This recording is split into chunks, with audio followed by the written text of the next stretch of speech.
politics now. The president is in Europe this morning, where he just sat down for a one-on-one meeting with Turkey's President Erdogan and has a busy day of high-stakes meetings ahead at the G-20 summit. So let's get right to Chief White House correspondent Cecilia Vega. She is live in Rome now with what to expect. Cecilia, good morning.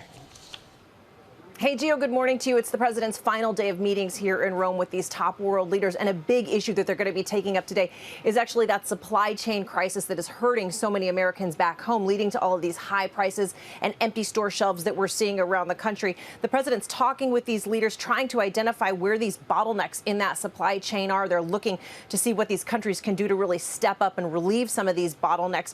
Now, this is a big deal. Overnight, the administration announced that they've reached a deal with the EU on steel and aluminum tariffs, and that's important because the administration says that this is going to end up lowering the cost of so many goods and items that Americans have had a hard time finding and paying so much for, things like cars, washing machines, stoves, refrigerators, stuff that folks have really just had a hard time finding in the last few months.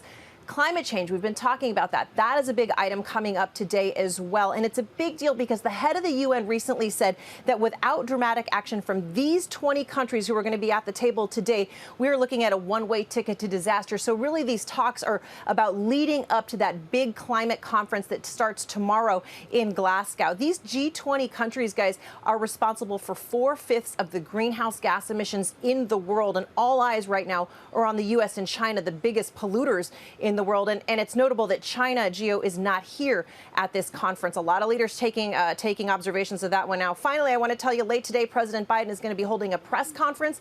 Gio, he hasn't held a press conference like this by himself in 4 months. So a lot of questions coming his way today. Absolutely, and so much at stake. Cecilia Vega for us. Thank you.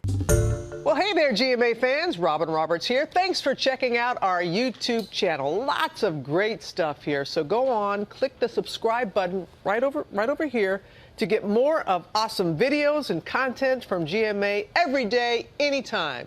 We thank you for watching, and we'll see you in the morning on GMA.